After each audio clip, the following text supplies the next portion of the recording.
آپ دیکھ رہے ہیں پاکستانی خبروں، تجزیوں، تبصروں اور اندرونی کہانیوں پر مشتمل شو عرفان ہاشمی اور ابراہیم راجہ کے ساتھ دو ٹوک۔ بسم اللہ الرحمن الرحیم۔ السلام علیکم ناظرین، میں ہوں عرفان ہاشمی اور آپ کو پروگرام میں خوش آمدید کہتا ہوں، اور ہمارے ساتھ موجود ہیں ابراہیم راجہ صاحب۔ راجہ صاحب السلام علیکم۔ وعلیکم السلام۔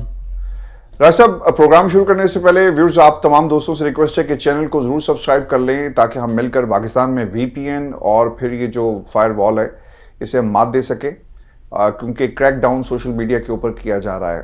راجہ صاحب، ہیونگ سیڈ دیٹ، 3 خبریں جس پر ہم تفصیل سے بات کریں گے۔ جو پہلی خبر ہے وہ گارڈین اخبار، عمران خان کا اگر کہا جائے کہ کچھ سوالات اور اس کا جواب جو انہوں نے دیے، اور پھر گارڈین نے اسے کس طرح سے ٹوسٹ کیا اور گارڈین اخبار کی خبر کو باؤجی کے سامنے رکھا گیا، اور پھر انہوں نے کیا تنقید کی ہے جنرل باجوہ کو لے کر۔ پہلی دفعہ وہ جنرل باجوہ کے اوپر تنقید کر رہے ہیں 8 فروری کے بعد۔ اس کی بھی مکمل تفصیل شامل کریں گے آج کے اس نشست میں۔ اور پھر راجہ صاحب، پاکستان تحریک انصاف کا 24 نومبر کا پلان، اور بشرا بی بی نے آج اپنے 10 منٹ کے خطاب کے اندر کیا کیا باتیں کہی ہیں، اس کا بھی جائزہ لیں گے آج کے اس پروگرام میں۔ لیکن راجہ صاحب، جو سب سے اہم خبر ہے، گارڈین اخبار میں جو خبر لگائی گئی، ایک رپورٹ پیش کی گئی، اور اس رپورٹ کے اندر عمران خان کو پاکستان کی اسٹیبلشمنٹ، ملٹری اسٹیبلشمنٹ کے ساتھ جو ڈیل کی جو بازگشت تھی، اس پر ایک جواب دیا گیا ہے۔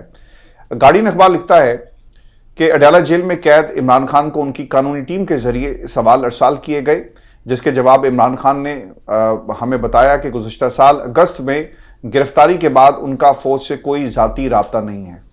پھر انہوں نے یہ بھی کہا کہ جہاں تک فوج کے ساتھ ڈیل کا تعلق ہے تو کوئی بھی بات چیت ذاتی فائدے یا پاکستانی جمہوری اقدار کے منافی سمجھوتے کی بجائے اصولوں اور عوام کے مفاد پر مبنی ہوگی۔ انہوں نے یہ بھی کہا کہ وہ اصولوں پر سمجھوتا کرنے کے بجائے عمر بھر جیل میں رہنے کو ترجیح دیں گے۔ سابق وزیر اعظم تو دور کی بات ہے، کسی بھی شہری فوجی کا عدالتی ٹرائل کیسے ہو سکتا ہے؟ یہ مضحکہ خیز ہے۔ فوجی عدالت میں مقدمہ چلانے کا ایک سادہ سا مقصد یہ ہو سکتا ہے کہ کوئی بھی عدالت انصاف مجھے مجرم قرار نہیں دے گی، اور اس کا تصور ہی پریشان کن ہے۔ جیل کی حالت بھی راجہ صاحب انہوں نے بتائی کہ جس جگہ انہیں رکھا گیا 15 دن تک لائٹ نہیں تھی، لوگوں سے دور رکھا گیا، انسان کے ساتھ رابطہ نہیں تھا، کسی بھی انسان سے رابطے کی اجازت نہیں تھی۔ 24 گھنٹے ایسے سیل میں بند رکھا گیا جہاں بجلی نہیں تھی، اور انہیں ورزش سمیت جو آزادی ہے اس کی بھی دیگر آزادیوں تک رسائی بھی نہیں تھی۔ خان صاحب یہ بھی راجہ صاحب کہتے ہیں کہ وہ پر امید ہے کہ انہیں انصاف ملے گا، اور انہیں یقین ہے کہ اگر عوام نے چاہا تو انہیں دوبارہ بطور وزیر اعظم خدمات انجام دینے کا موقع جو ہے وہ ملے گا۔ اور پھر راجہ صاحب، جو اس میں سب سے اہم چیز ہے، پاکستان کی اسٹیبلشمنٹ سے بھی رابطہ کیا گیا، اور اسٹیبلشمنٹ یہ کہتی ہے، جسے گارڈین اخبار نے جو ہیڈ لائن کے طور پر لکھا کہ پچھلے کچھ ماہ سے عمران خان فوج سے بات چیت کے دباؤ ڈال رہے ہیں اور غیر مشروط مذاکرات کی پیش کر رہے ہیں، جس میں انہوں نے اپنی رہائی یقین بنانے کے لیے ایک ڈیل کی درخواست کی تھی۔ عمران خان کے ساتھ کسی بھی قسم کے مذاکرات سے فوجی اسٹیبلشمنٹ جو ہے وہ انکاری ہے۔ یہ سینئر فوجی سورس کو کوٹ کیا گیا، اور وہ یہ کہتے ہیں کہ عمران خان کو اپنے خلاف مقدمات کا سامنا کرنا پڑے گا، اور انہیں فوج سے کسی معاہدے کی توقع نہیں کرنی چاہیے۔ راجہ صاحب، یہ بات تو پہلے بھی آئی ایس پی آر بھی کر چکا ہے، لیکن پس پردہ جو ہے وہ بہت ساری ڈیل جو ہے وہ ہوتی رہی ماضی کے اندر، اور آفرز کروائی جاتی رہی ہیں خان صاحب کو۔ یہ جو جیل کا دروازہ کھلا تھا راجہ صاحب، تو وہ کیا تھا؟ پاکستان کی اسٹیبلشمنٹ چل کے گئی نا، عمران خان تو چل کر نہیں گئے۔ اور جو لوگ عمران خان کو پیغامات دیتے رہے، آپ نے حامد میر صاحب کو سنا ہوگا، وہ ایک دفعہ نہیں متعدد دفعہ کہہ چکے ہیں کہ کچھ لوگ پاکستان کی اسٹیبلشمنٹ کا پیغام لے کر گئے تو انہیں خان صاحب نے ڈانٹ پلائی کہ تم ہوتے کون ہو اور بھاگ جاؤ یہاں سے، اور پھر انہیں اپنی عزت بچانی جو ہے مشکل ہو گئی خان صاحب سے، کیونکہ خان صاحب جو ہے غصے میں آ گئے۔ پھر راجہ صاحب، میں اس پوری جو ڈیل والی ایپیسوڈ ہے نا، اسے ہمیشہ عمران خان کا جو پہلا انکار تھا نا، وہاں سے اگر ہم دیکھیں تو ہمیں زیادہ سمجھ میں آئے گی کہ خان صاحب نے اپنی پہلی حکومت ختم کی، پھر 2 حکومتیں قربان کر دی، اور پھر راجہ صاحب اس کے بعد عمران خان نے کیا کیا ہے؟ عمران خان نے عوام کی عدالت میں جانا پسند کیا نا۔ عوام کی عدالت سے علاوہ 8 فروری کو جو نتائج آئے، عمران خان اپنی حکومت بنا سکتے تھے، لیکن انہوں نے یہ حکومت نہیں بنائی، اور یہ ہمارے سامنے چیز ہے۔ تو what you make out of this guardian جو رپورٹ ہے؟ اسٹیبلشمنٹ نے ایک امپریشن دیا، وہی سوال اٹھا کر باؤجی کے سامنے رکھ دیا گیا، اور باؤجی جو ہیں وہ لندن میں آ کر عمران خان کے اوپر تنقید کر رہے ہیں۔ راجہ صاحب دیکھیں، اس کے اندر 2 بڑی خبریں چھپی ہیں، اور دو بہت اہم پوائنٹ ہیں. ایک تو یہ کہ اس وقت پاکستان میں ڈیل کی ضرورت کس کو ہے. اس وقت پاکستان میں سب سے مقبول کون ہے اور سب سے غیر مقبول کون ہے. جاوید چودھری صاحب جن کے متعلق یہ تاثر رہا ہے کہ ان کی جو صحافت ہے، میں تاثر کی بات کر رہا ہوں کہ کچھ حلقوں کا یہ تاثر رہا ہے کہ ان کی صحافت جو ہے یہ عموماً ایسی ہے جو کہ شریف خاندان کے حق میں ہوتی ہے. یہ کچھ حلقوں کا تاثر ہے. اب جاوید چودھری صاحب کا ایک ویڈیو کلپ وائرل ہوا ہے اور اس میں جاوید چودھری صاحب یہ کہہ رہے ہیں کہ لگتا ایسا ہے کہ شریف خاندان پر کوئی قدرت کی پکڑ آ گئی ہے اور ان کے لیے پوری دنیا میں باہر نکلنا ناممکن ہو گیا ہے. ابھی یہ اقتدار میں ہے تب بھی ان کے ساتھ یہ ہو رہا ہے کہ یہ کسی کمرشل پرواز میں سفر نہیں کر سکتے کیونکہ لوگ ان کو گالیاں نکالتے ہیں، لوگ ان کو لعنت ملامت کرتے ہیں، لوگ ان کے اوپر آوازیں کستے ہیں. یہ کسی پبلک مقام پر نہیں جا سکتے اس کے باوجود کہ یہ حکمران ہیں. یہاں تک کہ انہوں نے کہا کہ کسی یورپی ملک میں یا امریکہ میں بھی یہ کسی پبلک مقام پہ نہیں جا سکتے. ان کے لیے محفوظ ترین مقام کون سا ہو سکتا ہے؟ جاوید چودھری صاحب نے کہا کہ وہ یو اے ای یا سعودی عربیہ ہو سکتا ہے. ظاہر ہے کہ وہاں پہ اتنی اظہار آزادی رائے نہیں ہے تو انہوں نے کہا کہ وہاں پہ شاید لوگوں کو منع کیا جائے کہ ان کے اوپر آپ آوازیں نہ کسیں یا ان کو آپ تنگ نہ کریں. تو جاوید چودھری صاحب جیسے جو صحافی ہیں وہ بھی یہ کہہ رہے ہیں اور ساتھ انہوں نے یہ الفاظ استعمال کیے کہ ان کا تجزیہ یہ ہے کہ ان کے اوپر کوئی قدرت کی پکڑ آ گئی ہے، یہ اللہ کی پکڑ میں آ گئے ہیں. تو انہوں نے یہ بھی تجزیہ دیا پھر کہ ابھی یہ حکمران ہے تو یہ حالت ہے، جب یہ حکمران نہیں ہوں گے تو پھر عام لوگ ان کے ساتھ کیا سلوک کریں گے. اب اس سے یہ ثابت ہوتا ہے کہ 8 فروری 2024 کو اسٹیبلشمنٹ نے آل آؤٹ جا کے جو شریف خاندان کو مسلط کیا. اس کے بعد اب آپ دیکھ لیں کہ مریم نواز اور شہباز شریف کی حکومت کئی ماہ کے بعد بھی ان کی جو ڈیلیوری ہے معیشت کے حوالے سے، سفارتی تعلقات کے حوالے سے، اس کے بعد دہشت گردی کو کنٹرول کرنے کے حوالے سے، تو ان کی پرفارمنس جو ہے زیرو ہے اور یہ اتنے غیر مقبول ہو گئے ہیں کہ حکمران ہوتے ہوئے بھی ان کے ساتھ یہ سلوک ہو رہا ہے. اب اس میں دوسرا اہم پوائنٹ یہ ہے کہ اس وقت اس کٹ پتلی اور جعلی حکومت کے بعد عدالتوں میں کس پر تنقید ہوئی. اسلام آباد ہائی کورٹ کے 6 ججز نے جو خط لکھا سپریم کورٹ کے چیف جسٹس کو، سپریم کورٹ کو، کہ ISI ہم سے اپنی من مرضی کے فیصلے لینے کے لیے ہم پر دباؤ بھی ڈال رہی ہے، ہمارے بیڈ رومز میں کیمرے بھی لگا دیے، ہمارے اہل خانہ کو، رشتہ داروں کو اغوا کیا گیا اور ہمیں کہا گیا کہ ہماری مرضی کے مطابق جو ہے یہ فیصلے دیں. اور اس کے بعد جسٹس بابر ستار نے تو ISI کے ایک ٹاپ آفیشل کو کوٹ کر کے کہا کہ انہوں نے مجھے کہا کہ آپ اس کیس سے پیچھے ہٹ جائیں. پشاور ہائی کورٹ نے جو خط لکھا سپریم کورٹ کو، اس میں انہوں نے کہا کہ ہمیں طالبان کا روپ بدل کے ISI کے جو آپریٹرز ہیں انہوں نے دھمکیاں دی اور ہم نے CTD کو درخواست دی تو CTD نے کچھ نہیں کیا. اسی طرح جسٹس منصور علی شاہ اور اس سے پہلے لاہور ہائی کورٹ کے جو چیف جسٹس تھے جسٹس ملک شہزاد، جن کو زبردستی سپریم کورٹ لایا گیا تھا، آپ دیکھ لیں کہ انہوں نے اور انسداد دہشت گردی عدالت سرگودا کے جج نے کس قسم کے ریمارکس دیے پاکستان کی ایجنسیز کے متعلق. تو اس وقت جو پاکستان کے اندر ٹویٹر بند کیا گیا ہے اور اس کے بعد اب لیٹسٹ ڈیولپمنٹ یہ ہے کہ پیڈ اور ان پیڈ VPNs بھی بند کر دیے گئے ہیں. اس سے اندازہ لگایا جا سکتا ہے کہ نہ صرف یہ جعلی حکومت بلکہ اسٹیبلشمنٹ جو ہے وہ کس قدر پریشر میں ہے، کس قدر دباؤ میں ہے، کس قدر دباؤ ہے کہ علماء سے ایک فتویٰ غیر شرعی قرار دے دیا. بالکل کہ علماء سے ایک فتویٰ لینا پڑ گیا کہ VPN کا استعمال غیر شرعی ہے. تو سب سے پہلے تو سوال یہ پیدا ہوتا ہے کہ یہ شہباز شریف جو ٹویٹس کرتے ہیں اس کا مطلب کہ غیر شرعی کام کر رہے ہیں. مریم نواز جو VPN لگا کے ٹویٹس کر رہی ہیں یہ غیر شرعی کام کر رہے ہیں. عام لوگوں کے اوپر تو شریعت بعد میں نافذ ہوتی ہے نا، سب سے پہلے شریعت نافذ ہوتی ہے حکمرانوں پہ. میرا خیال ہے کہ تو اس کا مطلب یہ ہے کہ سفر کر موبائل جو ہے اس کو یوز کرنا وہ بھی میرا خیال ہے غیر شرعی ہے. جہاز پہ سفر کرنا بھی غیر شرعی. جی تو ٹویٹس تو یہ کر رہے ہیں. VPN کا کہا ہے نا، تو VPN کے بغیر تو پاکستان میں ٹویٹ نہیں ہو سکتا. تو پوری حکومت جو ہے یہ غیر شرعی کام کر رہی ہے. کبھی کبھی DG ISPR بھی ٹویٹ کر دیتے ہیں.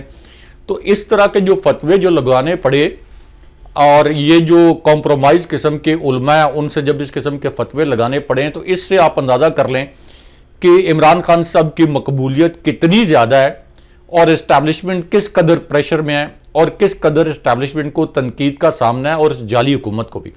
تو اس پوری صورتحال میں ایک سیف ایگزٹ, اس پوری سچویشن میں ایک آنریبل ایگزٹ کس کو چاہیے؟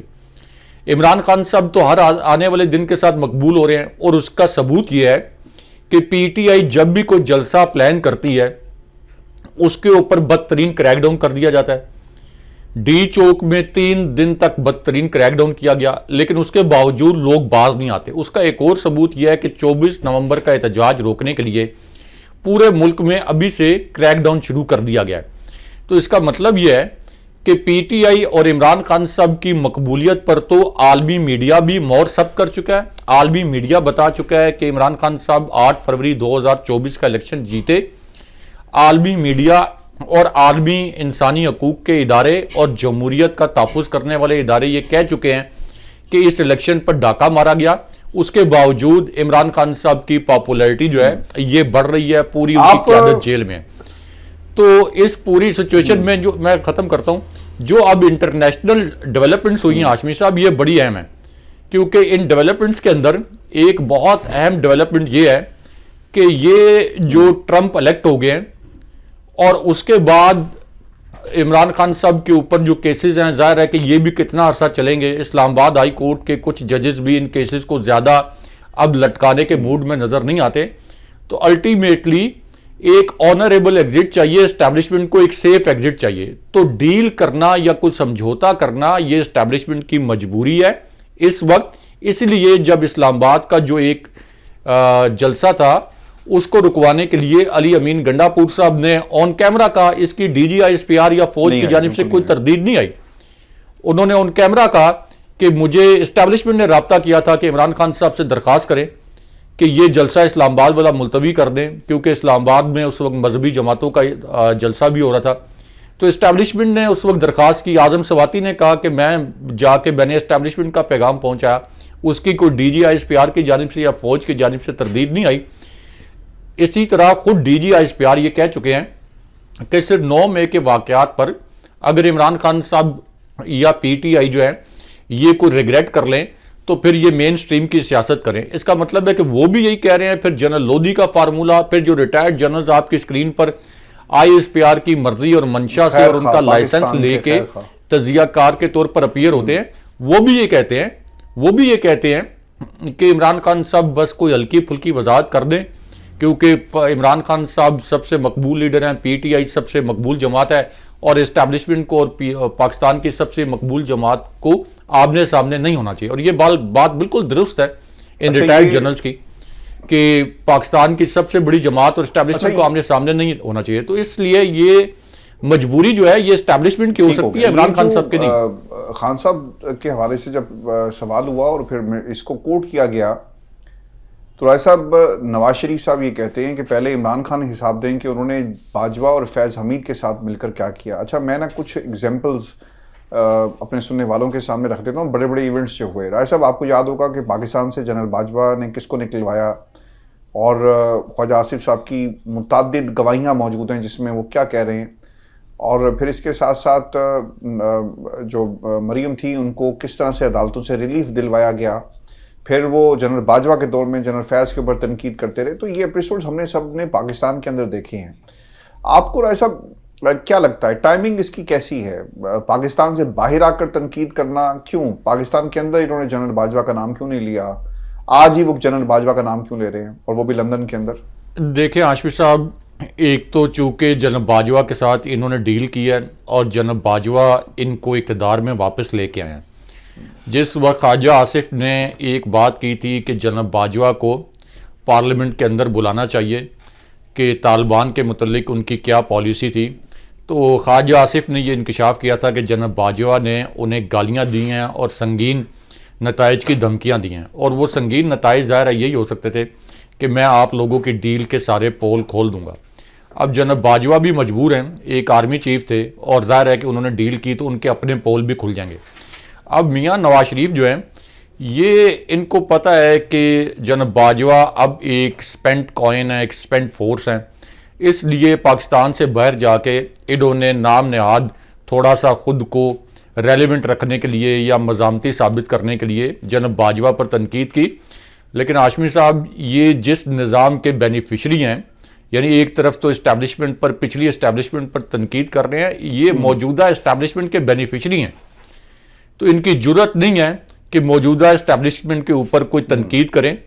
کیونکہ ان سے جب سوال ہوا کہ شہباز شریف کیوں پرائم منسٹر بن گئے, آپ تو لندن سے آئے تھے پرائم منسٹر بننے کے لیے, خود جو کیپٹن صفدر ان کے داماد ہیں انہوں نے کہا کہ نواز شریف کو لایا گیا تھا کہ آپ نے بننا ہے پرائم منسٹر.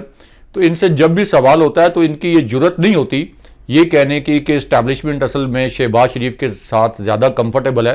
ان کی جرت اس صورت میں ہوتی کہ اگر انہوں نے ووٹ حاصل کیے ہوتے, اگر یہ اپنی نشستیں جیتے ہوتے, اگر نون لیگ نے واقعی کوئی 150 کے قریب نشستیں جیتی ہوتی, پھر آپ دیکھتے کہ ایک اور نواز شریف. ابھی ان کو پتہ ہے کہ خیرات میں بھیک میں ان کو حکومت ملی ہے, 25 کروڑ عوام کے حق پر, آئینی حق پر ڈاکہ مار کے ان کو حکومت دی گئی ہے. ان کی بیٹی کو وزیر اعلیٰ کے طور پر مسلط کر دیا گیا ہے, جو نااہل بھی ہیں نالائق بھی ہیں.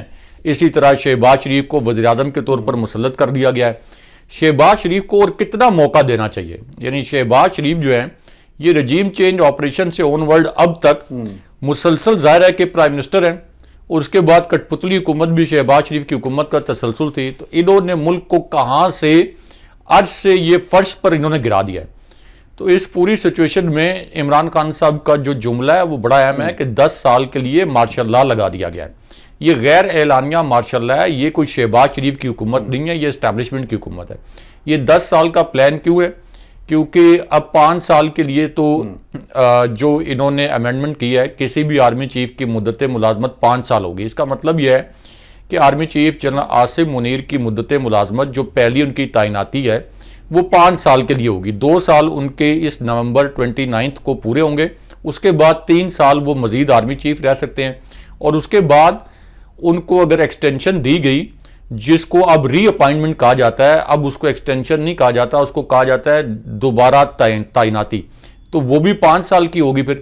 تو اس کا مطلب یہ ہے کہ یہ پلان 2032 تک بنایا گیا ہے کہ 2032 تک. اس وجہ سے جو کہتے ہیں خان صاحب کہ یہ 10 سال کا ماشاء اللہ لگا ہے, لیکن پلان اس سے پہلے بھی ہاشمی صاحب بڑے پلان بنے ہیں, 10 سال کے, 8 سال کے, 20 سال کے پلان بنا کے لوگ آئے ہیں.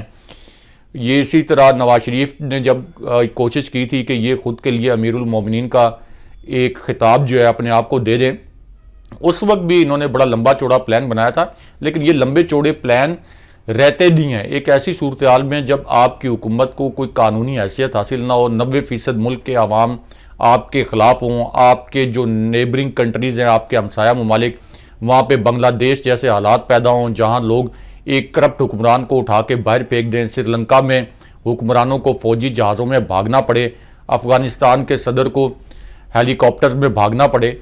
تو اس پوری صورتحال میں یہ جو سیٹ اپ ہے یہ زیادہ دیر تک نہیں چل سکتا. اور خاص طور پر میں یہ کہہ رہا ہوں بار بار, کیونکہ پچھلے 20 دن میں نے امریکی سیاست کو بہت قریب سے دیکھا ہے, اور میرا یہ تجزیہ ہے کہ جب صدر ٹرمپ حلف اٹھا لیں گے تو اس کے بعد پاکستان کی سیاست میں ایک واضح تبدیلی دیکھی جا سکتی ہے اور تبدیلی آ سکتی ہے. ڈاکٹر صاحب آج کا دن جو ہے وہ پاکستان تحریک انصاف کے لیے بہت ہی امپورٹنٹ ہے, ہر گزرتا دن اب امپورٹنٹ ہوتا جا رہا ہے. جو پلاننگ کی جا رہی ہے اس میں ہم نے یہ دیکھا کہ ایک تو آپ نے لوگوں کو اسلام آباد میں کیسے پہنچانا ہے, کس کی کیا ڈیوٹی ہوگی, M N As, M P As, ضلعی صدور جتنے بھی ہیں ان کو کیا کیا ٹاسک دیے گئے, اور پاکستان تحریک انصاف کے اندر جو اس وقت ڈفرینس آف اوپینین ہے اس کو بھی کسی حد تک کنٹرول کر لیا گیا ہے. خاندان کے حوالے سے مختلف پاکستان کے میڈیا پر جعلی خبریں جو ہیں وہ پروموٹ کی جا رہی ہیں. مثال کے طور پر کہا گیا کہ بشرا بی بی نے باقاعدہ طور پر سیاست میں انٹری ان کی ہو گئی ہے اور وہ سیاست میں اب حصہ لیں گی, تو اس پہ انہوں نے کہا کہ یہ پروپیگنڈا ہے, میرا سیاست سے کوئی تعلق نہیں ہے. میرا خیال ہے کہ رائے صاحب وہ ایک بیانیہ یہ بنانا چاہتے تھے کہ دیکھیں جی بشرا بی بی کی انٹری ہوگی ہے سیاست میں اور اب وہ گھریلو خاتون نہیں رہی. اب اس کے اوپر فیصل چودھری نے بڑی تفصیل سے بات کی کہ عمران خان کی گفتگو جو سیاسی قائدین ہیں انہیں ملنے کی اجازت نہیں دی جا رہی. جب آپ ملاقات اندر نہیں ہوگی تو پیغام کیسے باہر آئے گا؟ تو پھر وکلا کے ذریعے، خاندان کے لوگوں کے ذریعے جو عمران خان سے ملاقات کرتے ہیں، یہ پیغام باہر آیا، فیصل چودھری کے ذریعے آیا، علیمہ خان کے ذریعے آیا، اب بشریٰ بی بی کے ذریعے آیا۔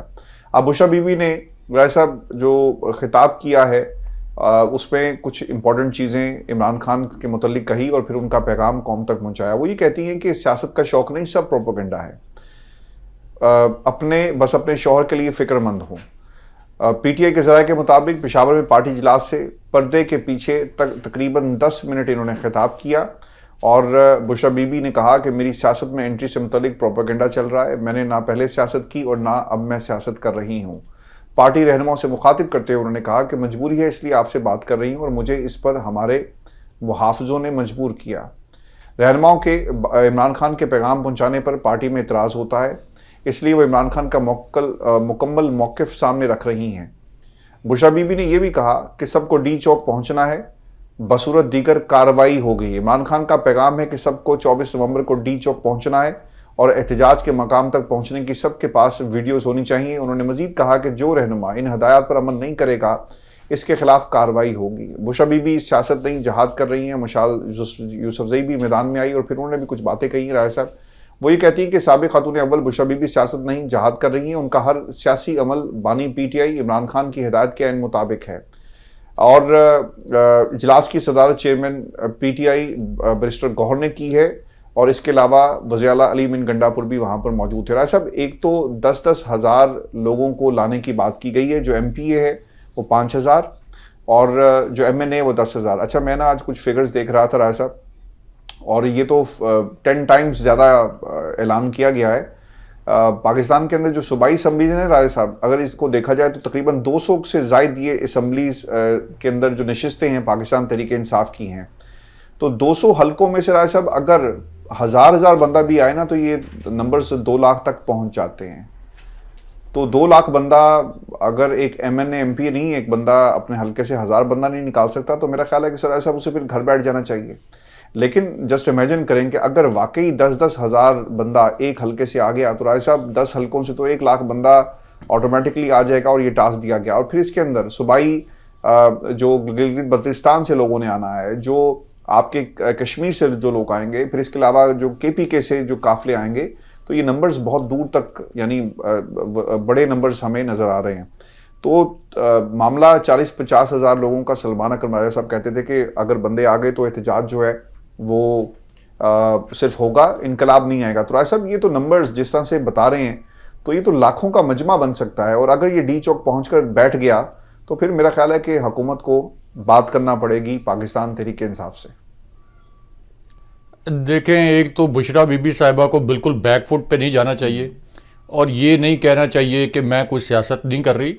سیاست کرنا ان کا حق ہے، اور ایک ایسی صورتحال میں جب ان کے خاوند پاکستان کی سب سے بڑی پارٹی کے سربراہ ہیں، اور ان کی وجہ سے کیونکہ بنیادی طور پر تو عمران خان صاحب کو اعصابی طور پر توڑنا تھا، تو بشریٰ بی بی صاحبہ نے 260 دن سے زائد جیل کاٹی ہے، اور بڑی بہادری کے ساتھ جیل کاٹی ہے۔ تو ظاہر ہے کہ حکمت عملی بنانا اپنے خاوند کو آزاد کروانے کے لیے، اسی طرح اپنے خاوند کی پارٹی کا مینڈیٹ واپس، چرایا ہوا مینڈیٹ واپس لینے کے لیے، یہ ان کا آئینی اور قانونی حق ہے۔ تو اس میں کوئی ممانعت نہیں ہے کہ اگر وہ سیاسی ایکٹیویٹیز میں حصہ لے رہی ہیں۔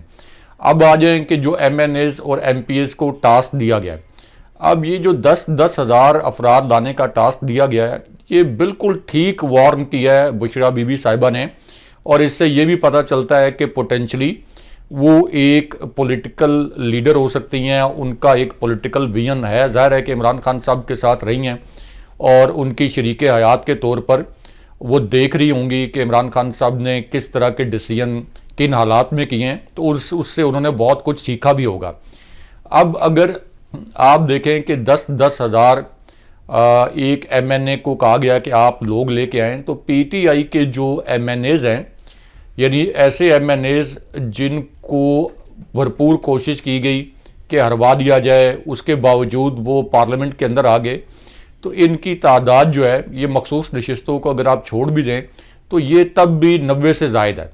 تو اس کا مطلب یہ ہے کہ آپ اندازہ کریں کہ 90 ارکان پارلیمنٹ 10,000 چھوڑ کے اگر یہ صرف 2,000 لوگ بھی لانے میں کامیاب ہو جائے، صرف 2,000 لوگ بھی، تو یہ 1,80,000 افراد بنتے ہیں اگر یہ صرف 2,000 لوگ بھی لانے میں کامیاب ہو جائیں۔ اس کے بعد 300 ہلکے رائے صاحب، ٹوٹل 300 پلس ہلکے ہیں، تو یہ نمبرز تو پھر اس میں نا ایک اور بھی چیز ہے کہ جو ٹکٹ ہولڈرز تھے اور بہت سارے ایسے ہلکے جہاں پہ کلوز مارجن تھا، وہ بھی خان صاحب کے ہلکے ہیں نا، تو یہ نمبرز تو رائے صاحب بہت دور تک جائیں گے۔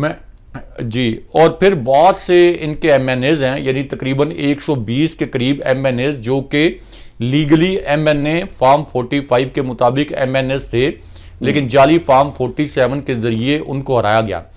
اب وہ اگر 120 جو ایم این ایز ہیں، جو ظاہر ہے کہ ان کی اتنی مقبولیت تھی عمران خان صاحب کی وجہ سے جن کو لوگوں نے ووٹ دیا، تو وہ 120 لوگ جو ہیں وہ اگر 1,000 لوگ بھی لے آئیں تو اس کا مطلب یہ ہے کہ 1,20,000 صرف یہ آپ کا فگر یہ بن جاتا ہے، 1,80,000 وہ بن جاتا ہے جو پہلے ہم نے ایکسپلین کیا، تو 3 لاکھ۔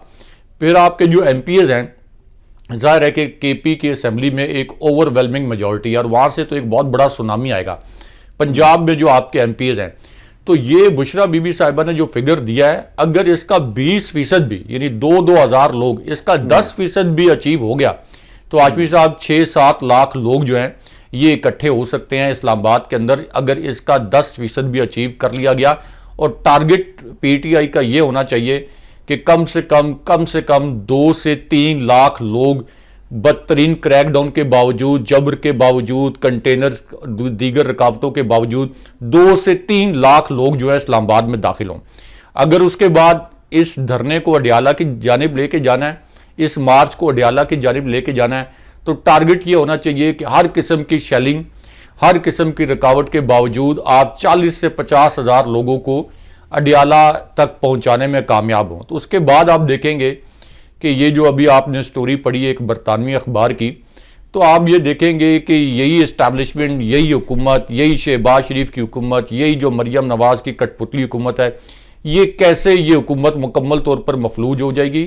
عمران خان صاحب کے قدموں میں گر کے یہ مذاکرات کی بھیک مانگیں گے۔ مذاکرات کی بھیک یہ پہلے بھی مانگتے رہے ہیں، پاکستان کے ہر باخبر صحافی کو پتہ ہے کہ اس سے پہلے بھی عمران خان صاحب کو مذاکرات کی پیشکش کی جاتی رہی ہے، یہاں تک کہ وہ صحافی جو کہ اسٹیبلشمنٹ کے سب سے قریب سمجھے جاتے ہیں اور ان کی خبروں کا سورس جی ایچ کیو ہوتا ہے، وہ بھی یہ کہتے ہیں کہ عمران خان صاحب کو ڈیل آفر کی گئی تھی لیکن عمران خان صاحب نے وہ ڈیل قبول نہیں کی۔ یہاں تک کہ نجم سیٹھی صاحب نے بھی کہا کہ اسٹیبلشمنٹ نے عمران خان صاحب کا مینڈیٹ واپس کرنے کے لیے کچھ شرائط رکھی جو کہ عمران خان صاحب کے لیے قابل قبول نہیں تھی۔ تو اس لیے یہ ضروری ہے کہ اب چونکہ 24 نومبر کو کہا گیا ہے کہ ایک فیصلہ کن اور ڈیسائسو احتجاج ہوگا، تو کم سے کم 2 سے 3 لاکھ لوگ جو ہیں اسلام آباد آئیں اور پوری تیاری کے ساتھ آئیں، اپنے ساتھ خوش خوراک لے کے آئیں، چنے لے کے آئیں اور ایک پورا بندوبست کر کے آئیں۔ اگر ان کو 6-7 دن وہاں پہ رہنا ہے، ان کے ساتھ ٹینٹ ہونے چاہیے، بستر ہونے چاہیے، پانی کا انتظام ہونا چاہیے، پورا خوراک کا ذخیرہ ہونا چاہیے۔ وہ میں پڑھ رہا تھا تو لوگوں نے کہا جی کہ اگر صرف ہمیں ٹرانسپورٹ بھی مل جائے نا، اس کے باوجود ہم اسلام آباد پہنچیں گے۔ لوگ اس حد تک جو ہیں وہ تیار بیٹھے ہیں۔ رائے صاحب ایک خبر اور بھی ہے، اور یہ خواجہ آصف صاحب کے حوالے سے ہے، یہ اپڈیٹ ہم اپنے سننے والوں کو دیتے ہیں۔ لندن میں ہوا یہ ہے کہ جو واقعہ ان کے ساتھ پیش آیا، اس کے اوپر پولیس جو ہے وہ ہائی کمیشن میں گئی اور پھر ہمارے ملک کے وزیر دفاع یہاں کی پولیس کے سامنے بیٹھے ہوئے ہیں، رپورٹ کر رہے ہیں، اور پھر انہوں نے وہ بتایا کہ ٹائمنگز کیا تھی، کہاں پہ یہ واقعہ پیش آیا، کتنے بجے وہ ٹرین میں سوار ہوئے، اور خواجہ آصف نے پھر اس پہ بات کرتے ہوئے کہا ہے کہ 2-3 لوگ ان کے ساتھ مجھے ایسا لگتا ہے کہ تھے، خواتین بھی تھی، اور میں اپنے تایا زاد بھائی کے ساتھ غالباً ٹرین میں سفر کر رہا تھا بانڈ اسٹریٹ سے ریڈنگ کی طرف جب یہ واقعہ جو ہے وہ پیش آیا۔ پھر خواجہ صاحب یہ بھی کہتے ہیں کہ اس کا تعلق، مجھے یقین ہے کہ ان کا تعلق پاکستان تحریک انصاف سے ہوگا۔ تو خواجہ صاحب نے ایک طرح سے تحریک انصاف کے اوپر الزام لگایا، اور اوبویسلی ان کی جو گفتگو اس سے پہلے بھی ہوئی ہے رائے صاحب، وہ بڑی تنقید، ایک لفظ بہت چھوٹا ہے، وہ زہر اگل رہے تھے اوورسیز کمیونٹی کے حوالے سے، اور انہوں نے کہا کہ ہم نے وہاں پہ ان کو پکڑا ہوا ہے اور یہاں پر آپ لوگ جو ہیں ان کے خلاف کیا کارروائی کریں گے۔ رائے صاحب یہاں پر تو کوئی آپ کو ان کا گھر کا ملازم کوئی بندہ نظر نہیں آئے گا یہاں کی پولیس جو ہے وہ آزاد ہے, یہاں کا قانون آزاد ہے, یہاں پر ان کے گھر کا کوئی جج بھی آپ کو نظر نہیں آئے گا جسے جو ہے وہ ہر وقت فون کر سکتے ہیں یا ان کی ہاٹ لائن کے اوپر وہ اویلیبل ہوگا. یہ برطانیہ میں اس قسم کی یہ صرف خواہشات کا اظہار کیا جا سکتا ہے. آپ 8, 10, 15, 20 لوگوں کو نون لیگ کے جو یہاں پر کچھ ان کے پے رولز کے اوپر ہیں, کچھ ان کے ملازم ہیں, پھر باقی لوگ جو ہیں, تو ان کو آپ استعمال تو کر سکتے ہیں. یعنی جو ملازمین ان کے پے رول پہ ہیں انہیں کہا جاتا ہے کہ جا کر آپ کھڑے ہو جائیں اور حفاظت ہماری کریں. سیکیورٹی گارڈز جو ہیں جو ان کے ساتھ چلتے ہیں, تو راز صاحب یہاں پر تو ان کے لیے یہی ہے, رسوائی ہے. مریم پچھلے دروازے سے نکلی اور انہوں نے میڈیا سے گفتگو کی اور عمران خان پر اور پاکستان کے اندر جو بات ہو رہی ہے احتجاج کی, تو انہوں نے کہا جی کہ جو قانون توڑے گا ہم پکڑ کے آپ کو دکھائیں گے. راز صاحب آج میں خبر پڑھ رہا تھا اسموک کے حوالے سے, 7 لاکھ لوگ پنجاب میں صرف متاثر ہوئے ہیں, 7 لاکھ. اور یہ ڈیٹا بہت بڑا ہے اور ہمارے حکمران جو ہیں وہ غائب ہیں. کاغذوں میں پالیسیز بنا کر پاکستان کو چلانے کی اور اسموک سے نمٹنے کی کوشش کی جا رہی ہے. ویورز, یہ ہماری آج کی نشست تھی. مجھے اور ابراہیم راجہ صاحب کو اجازت دیجیے, اگلی ویڈیو میں آپ سے ملاقات ہوگی. اجازت دیجیے, اللہ نگہبان. اللہ نگہبان.